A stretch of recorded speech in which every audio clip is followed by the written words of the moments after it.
Hello there, you beautiful people. Welcome back to another video and a little kind of lunchtime bonus stream today. I hope you're all good. I hope you're all well. Loads going on in the world of Manchester City today. Loads of actually interesting news. So I thought I'd jump on a live video, chat away to you guys at lunchtime, and have a little bit of a chat about all the Manchester City news. Before I do that, though, I want to talk a little bit about the latest Super 6 Hold the L video over there. I don't do the L holding on that show. I want to talk a little bit about this topic of debate, basically, about who is the biggest flop of the Premier League season so far in terms of signings. So I'm going to play this clip where Akeem argues that it's actually Timo Werner. Roll the clip, Stephen. He's missed so many one-on-one chances, so many big chances that could have turned the game for Chelsea, could have turned them into title contenders earlier in the season, and he flopped. 6 Premier League goals, Flav, is terrible. There's some players on the subs bench for teams that have scored more Premier League goals this season or any season than Timo Werner. It's embarrassing. He, for me, is not only the worst Premier League signing this season, probably the worst in Europe. In Europe, big name signing. He's the worst big name signing in Europe. He really doesn't like Timo Werner, does he? Personally, I could probably understand arguments for that. I would argue if we're basing off the same rules, maybe Donny van de Beek has got a pretty strong shout as well, given the fact that he's barely played. But what I will say is that I'm not willing to say Havertz or Werner because Man City are about to play him. My personal thing would say I'd probably go for Reuben Brewster. I genuinely would, but the players discussed, I think Willian was discussed, Werner was discussed, and Van de Beek. For those, for me, Willian was a free transfer, so he was kind of a free swing. I would probably go for Van de Beek because he was a Champions League semi-finalist, a Europa League finalist, about 200 senior appearances, and he's done absolutely nothing. But I understand arguments of Werner, but personally, I would probably even go far and say someone like Reuben Brewster for me. But either way, do us a massive favour, every single one of you watching now, go and click the link in the description below, go and give that video a brief watch, and even just leave a comment and a like, it'd be absolutely appreciated, and let people know on that video who you think the flop of the season has been over there on the Super 6 Hold the L show. I love being part of that. It's really, really good fun. But today's news, we're talking all about Ruben Dias, man. And hello to everyone joining the stream as well. There's already so many people here. Don't forget to hit the like button. Massively appreciated. Hello to who's here. We got Siraj. Asan's not here today, unfortunately. No, Asan's doing other Stephen. It's not always good. Asan. Me and Asan do lots of videos, but this one is just about us guys, you know. Thomas as well is here.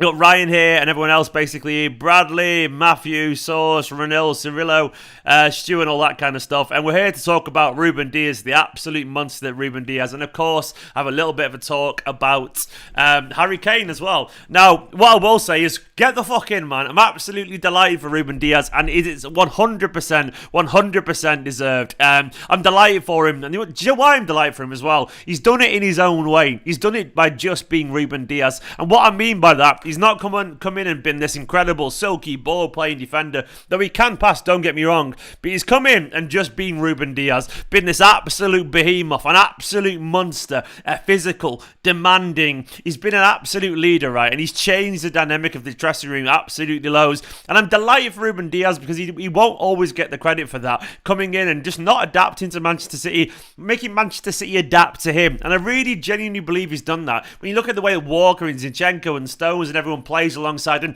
they look at Ruben Dias and ask what to do. And he's the youngest of all the defenders that we've got. He's even younger than Zinchenko. We often forget how young this guy is. And the fact that he's coming here already and he's telling people how to watch, man, he's absolutely fantastic. And as Jason's just said as well, great personality. His interviews are great watch. He's absolutely immense. He's immense. I've already seen some people trying to play down him. I've seen people on Twitter typing absolute nonsense, of course, trying to play down Diaz. I mean, what I will say, any Liverpool fans watching, and I'm sure Liverpool fans watching this, they're probably going to be pretty sound and reasonable, so it won't be directed at you, but there'll be some insecure ones, man. Why don't we just there's nothing wrong with saying both are incredible. City fans will probably argue often, not always, that Diaz is better. Liverpool fans will probably argue that Van Dijk is better. What a fucking surprise. That's just how these things are. If you're a Liverpool fan and you're really arsed by that, get a grip, man. Get a grip. Either way, what I will say is it's probably fair to say they both had a transformational effect on their team. And definitely Garcia has that, man. He's been incredible. People will go, oh, you've conceded the same amount of goals as last season. 8 of them came in but non-Diaz games, and 3 of them came when we already win the league, man. It doesn't matter. Nathan, big love to Nathan, man. Says listening on my walk. Much love, all the Blues. Much love to you too, my friend.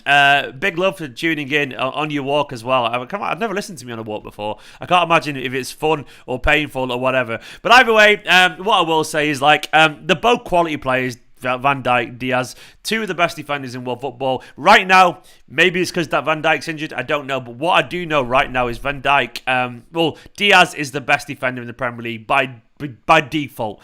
And he's been absolutely incredible. And I totally, utterly think he deserves this Football Writers Player of the Year. I hope he wins the actual PFA one, the big one. This one obviously isn't everything. It's decided by journals, which is great, don't get me wrong. But it ain't the big one.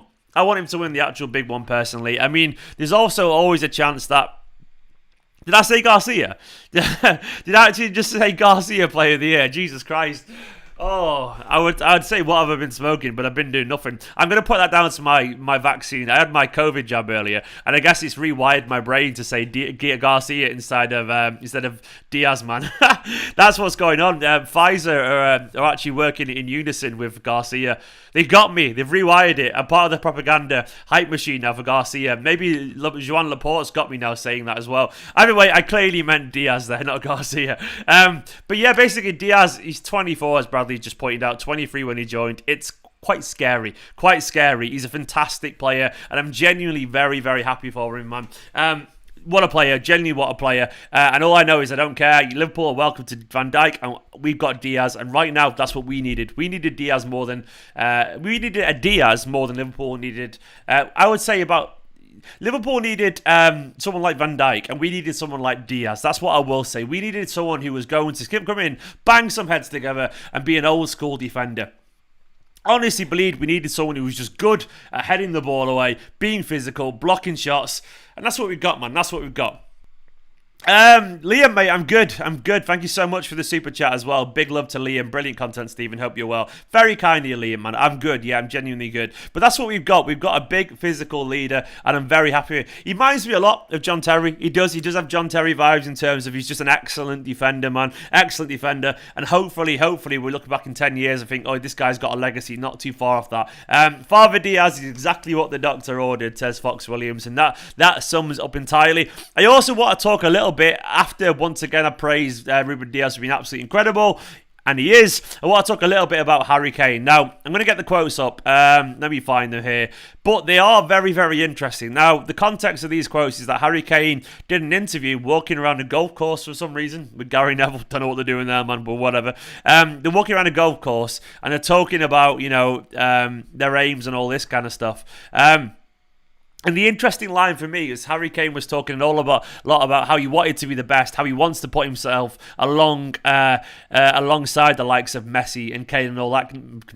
He is Kane, Messi and Ronaldo and all that kind of stuff. And that was very interesting to see his drive. By the way, quickly, Thomas is saying, feels like a long time since we were worried that Man City players would be overlooked for personal accolades. It does, Thomas, you're right. That sustained brilliance is probably a reason as well, by the way, why Harry Kane wants to come in. Maybe he wants to be in that conversation too. I know he is, but maybe he wants to be more in that conversation. And maybe Harry Kane, if he's at Manchester City this season and as good as Diaz is, if Harry Kane's here, maybe he's scored 40 goals and maybe he's getting it instead. But he probably thinks that deep down. But Thomas, you're a legend. Thank you so much, mate. And I absolutely agree. But what I will say is Kane, his ambition is clear, and he was talking a lot about how he wants to be in those big games and how he feels he's got a long time left to go and win things. And interestingly, he said he does feel like he's at a crossroads in his career now, and maybe it's time for that conversation. He said to Gary Neville, he said, I don't know. I mean, Daniel Levy might want to sell me. He might be thinking, if I could get 100 million for you, then why not? Do you know what I mean? He said, I'm not going to be worth that in the next 2 or 3 years, which is very interesting. It's almost like basically he named his own price, which is crazy. Harry Kane was stood there talking to Gary Neville, talking about his potential price and selfie, which is crazy, but that's where we're at now. He clearly wants to leave. And I don't really blame him.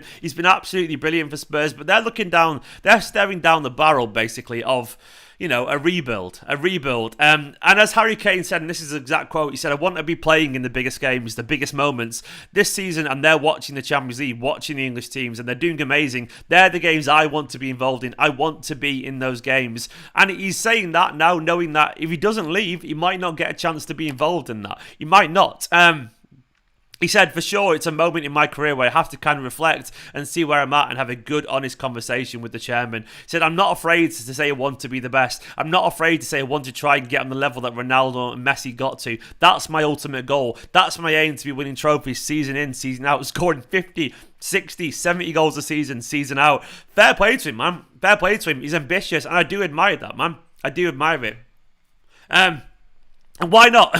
Why not have that confidence and that ability in yourself? I mean, I've said it a few times in these videos that he's not my first choice by any stretch. Not because I don't think he's good enough, but I just prefer Haaland because he's a longer term and he's less concerned, in my personal opinion.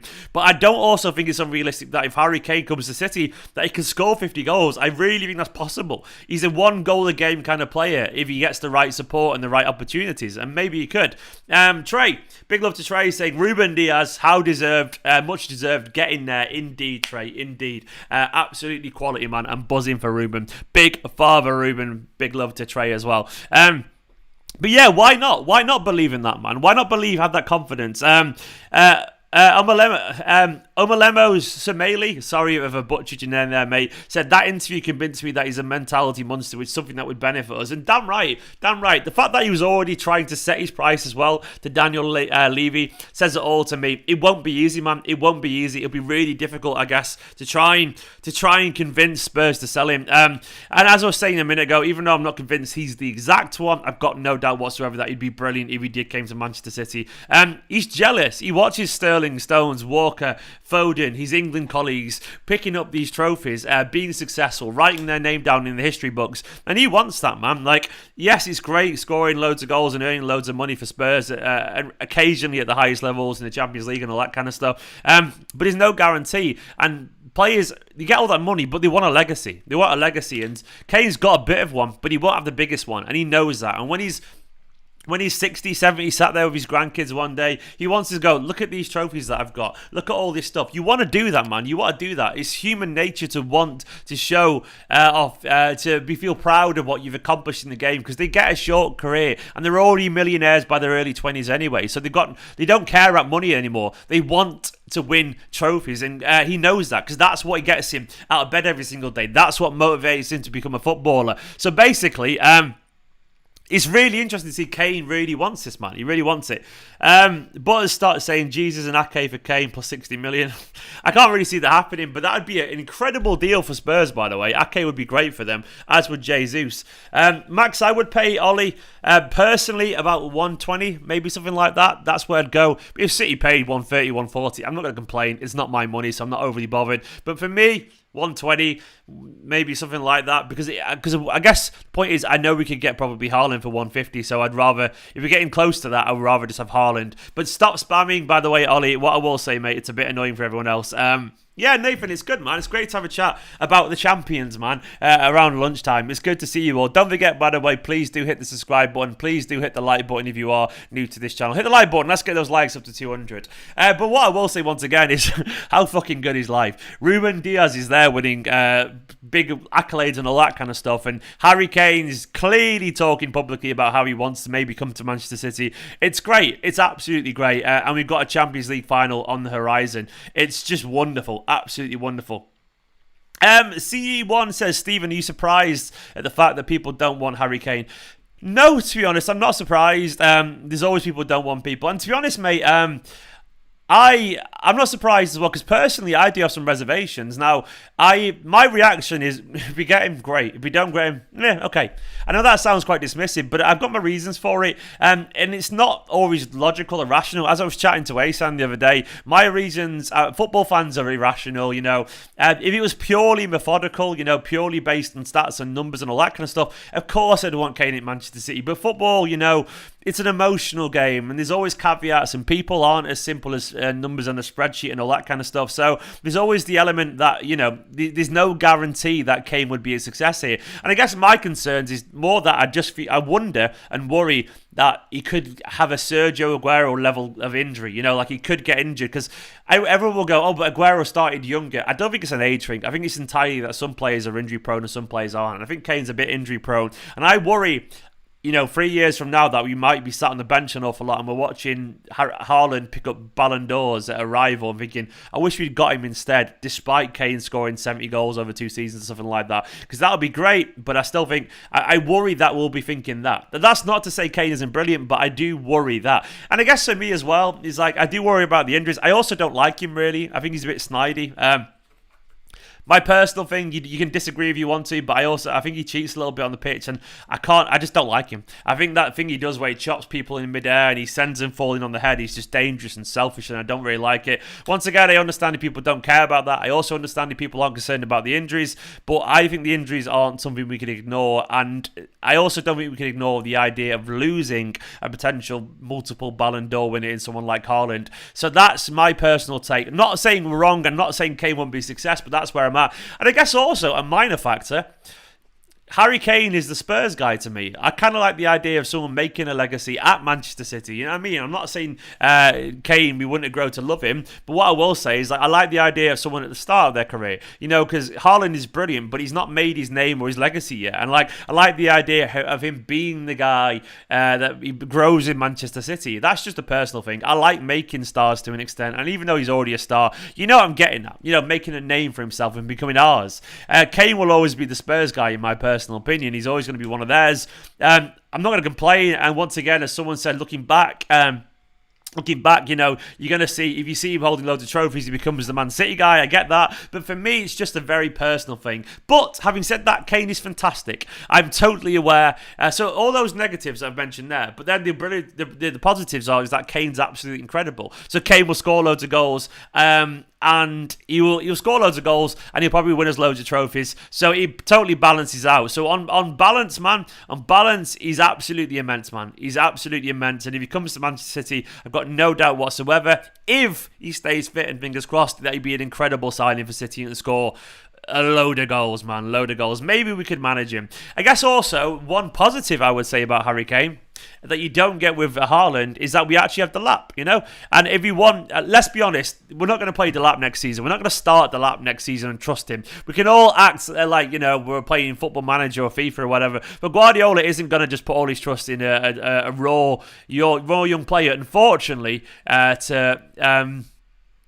to lead the line. I wish you would do it, but people like Guardiola, they get to the top of the game because they're great at risk management, and we can turn around and go, why aren't they doing this? But they know what they're doing, man. They know what they're doing. So, what I will say is that if Guardiola doesn't think Delap should be starting every week right now, then Guardiola's got a right to make that call. So what I will say is, though, is Harry Kane potentially is more of a pathway for Delap, where Haaland doesn't. If Haaland comes, we probably have to accept that Delap's probably going to go. That's genuinely probably going to be true, because you don't sign 140 million Haaland and then keep a striker who plays very similarly, by the way, around and hope he gets into. And Delap would probably see that as a blow to his chances. Whereas Kane isn't exactly old. There is a chance that, he's not going to fully block off. All you got to do is put the lap on a couple of loans, maybe then he gets his chance. But either way, the fact that we're having this debate, like Haaland or Kane or one of the best young strikers in academy football, it's like we're in such a privileged position is what I will say. Mario's saying, okay, but if we don't get Kane, then who do we go for this summer, because we can't not replace Aguero? Haaland's probably staying, so who we getting? Well, maybe he is staying, maybe he's not. I don't know, mate. I honestly don't know. I don't know the answer. Maybe we do keep Ferran Torres and Delap. Maybe we go for someone like Andre Silva or Lukaku. What I will say is, fundamentally, I do trust Manchester City, and the reason I trust Manchester City is because of the title of this video. Ruben Dias. Ruben Dias was the third choice last season. I think it's fair to say, after Koulibaly and Koundé, and everyone was disappointed. Not everyone, but a lot of people were disappointed. And I've seen the tweets, man. I've got the receipts. Don't make me go searching for those tweets. What I will say is, though, a lot of people were very disappointed when Ruben Dias was our signing at centre back, and look how good he became. So basically, I trust Manchester City to get it broadly right. I do, and I think we've got such good players and such a good setup and such a good squad cohesion and such a good manager that I do think whoever's going to come in will probably be a bit of a success, And we rarely miss. We got some misses because everyone's got misses, but we have a lot more hits than most would realise. Hence why we are winning the Premier League. Hence why we've won the Carabao Cup again. Hence why we're in the Champions League final. We are a good side, organised well. But yeah, I don't know, man. I don't know. Steven's favourite quote is what I will say is, I do that, and I also say genuinely a lot. What else do I say? What are my mannerisms? And to be honest, just my opinion personally, I do that a lot. I had a lot of caveats, but this is just how I talk. I think what you'd all realise, by the way, if you made videos regularly, you'd realise how many lines that you repeat yourself. We all have our cadences. We all have our repeated phrases. It's just life, man. Messi's out of contract as well, and no, you're absolutely right. Who knows, man? Who fucking knows? Maybe Messi for a year and bide the time for Haaland and Delap. Imagine that. It probably won't happen, but I would not complain. Messi apparently has got an interview on Saturday with some big outlet. I don't know who it is it goal.com again? Either way, Messi's not signed a contract yet, man. Who knows, man? Who knows? Apparently, Toro is close to Atletico, according to Maria. I don't know if that's true or not, mate, but that's interesting. It's very, very interesting. What is your plan for the final game? I'm going to sit at home and watch it with my dad. And I'll do a watch along probably as well. But I'm going to be here, man. It's going to be good. Either way, guys, I think we are lucky. We are very lucky because Dias has been absolutely immense this season. And I'm very, very happy for him. What I will say is don't forget, go and click the link in the description and go and check out the Super 6 Hold DL video over there. And put in the comments who you think is the biggest flop of the Premier League season so far in terms of signings. For now, though, thank you so much for watching. You're all absolutely awesome. Oh, someone said, would you take Messi or Kane? It's probably got to be Kane, hasn't it, really? But what I will say, I'll take Messi if it means we get Haaland next year. Because I think it will. I think if we get Messi, it means we'll get Haaland next year. I genuinely think that'll be a thing. Because I think Haaland would be like, a year with Messi and Foden? Yeah, why not? I genuinely think that would be a thing. But I understand if people would disagree with that. I understand. Messi's incredible, by the way. He's nearly scored 40 goals again this season at his age. He's insane. Imagine him with good players and not this watered down version of Barcelona that currently is. Barcelona are an alright team, but they're not Foden, De Bruyne, Bernardo, Mahrez, Gundogan, Diaz, Cancelo, Stones. They're not, man. They're not. It's an interesting world, an interesting way of putting it either way. Messi at City would be glorious, and I'd take a year of the GOAT 100%. For now, though, guys, I'm going to wrap it up there. I wanted to say congratulations once again to Ruben Dias, and Kane really wants to come to Manchester City. He really obviously does, in my personal opinion, and I would sanction it. Go and check out the Super 6 video in the comments below. Give this video a like. Go and comment on that video and all that kind of stuff. Subscribe. For now, I'll see you later on. Go watch the video from yesterday as well. In a bit, guys. Big love to all of you. Bye-bye.